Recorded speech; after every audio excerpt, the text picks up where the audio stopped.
теберіп дейтін нәрсе бар. Жұғысты болсын деп айтып жатады.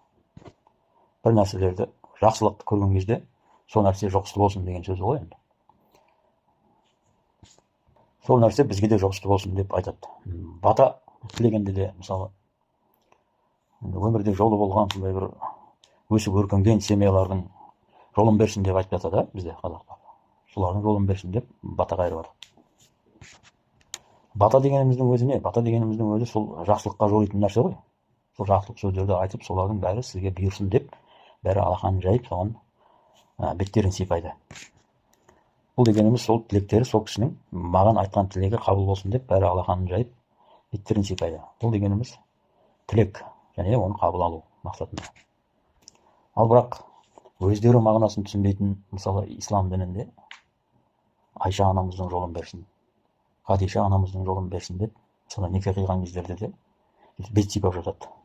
Бірақ оның түп тамырын түсінбейді. Түп тамырын түсінбейді. Өйткені Айша анамыз дейді. Айша 9 жасында күйеуге тиген. Ондай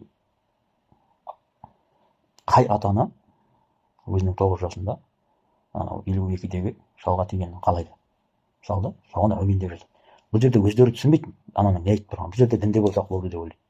Дін осы екен, дұрыс екен деп басшылық беруде болып тұр. Барлық нәрсеге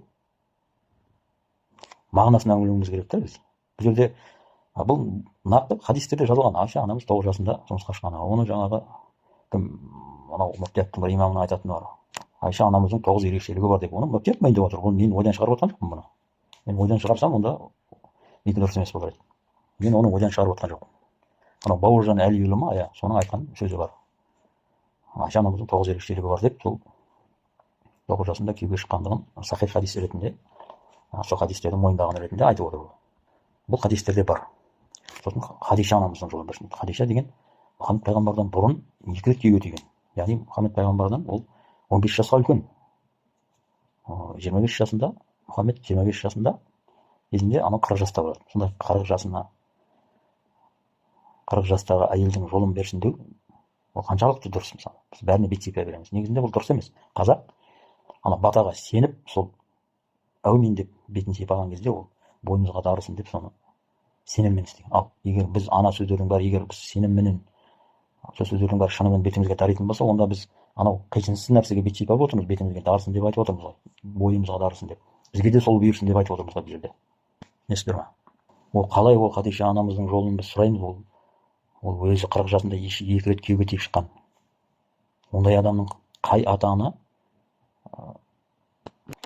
40 жасқа қыз келіп 25 жастағы жігітке күйеуге тигенін қалайды?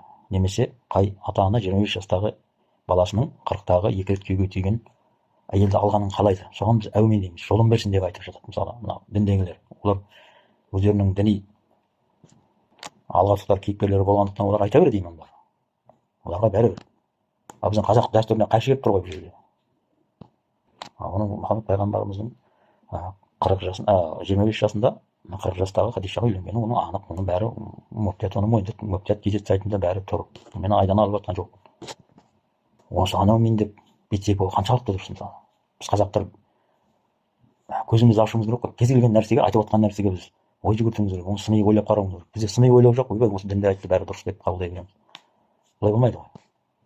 Егер батаны біз дұрыс деп қабылдайтын болсақ, егер біреуден бата сұрайтын болсақ, ондай болатын болса, ана бата бізге дарып жатыр ғой демек.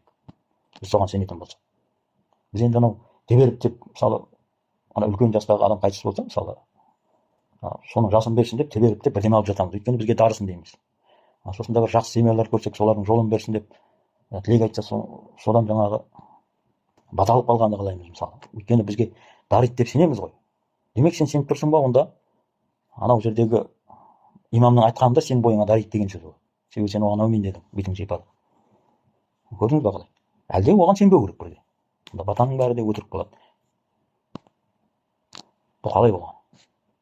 Бұл бата беру деген енді қазақтың дәстүрі, ол әуел бастан келе жатқан. Бет сипау дегендер мысалы ол исламда жоқ, негізі мысалы ислам дінінде негізінде жоқ. Ол бет сипау ислам дінінен бұрын бар нәрсе. Мысалы Сауд Арабиялықтар бет сипамайды да, Құран оқып, өле басына барып Құранды оқымайды олар. Оларда ондай нәрсе жоқ. Олар шынайы, олар салафи, нағыз мұсылмандар. Салаф дәуірі. осы салаф дәуірін үшке бөліп қояды ғой, бұл мұхаммед пайғамбар өзі де айтып кеткен, бұл менің буыным деп. Пайғамбарлар дәуірі жаңағы сахабалармен және табиғиндар және таба табиғиндар, осы үш кезеңде сәләф дәуірі деп атайды. Өйткені нағыз мұсылмандық осы кезде болған дейді. Мына қазіргі біздегі сәләфит деп жүргендеріміз осыны таза исламды ұстанушы адамдар ретінде айтылады. Біз осы таза исламға қарай кетіп бара жатырмыз. Бізге таза ислам емес, бізге негізі құдай. Бізге дін керек емес, бізге құдай керек. Көбіне құдайға сенеді ғой көп адамдар. Оны дәл солар айтқандай қылып сену міндет емес. Қазақтың дәстүрімен кәдімгі ырым тыйымдары бар, әп-әдемі баяғыдан келе жатқан. Бұның бәрін де жоққа шығармау, өйткені тәжірибе бар ғой. Ол тәжірибелеріне сүйеніп, енді дәстүрдің озығы бар, тозығы бар дейміз. Ол кездегі жағдайға байланысты нәрселер бар. Сол сияқты бәрін реттеп, қазіргі заманға сай өмір сүруіміз керек. Баяғы 7-ші ғасырда қалып кеткен нәрсені, 7-ші ғасырдағы нәрсені сол төмен түсіре беріп, сол кездегідей болу деген олай болмайды ғой. Көбі сол кезге қарай аяқ тарта береді. Ой, баяғы сол пайғамбарымыз дәуірінде, сол салаф дәуірін айта береді. Ол өтіп кеткен заман ғой, ол сол кездегі адамдарға сол кезде реально болды. Ал қазір заманға қарай реттестіруіміз керек бәрін. Заманына сай ақылды, саналы адамдар туып жатыр. Солардың философияларын тыңдауымыз керек. Біз алға қарай қандай өмір сүруіміз керек?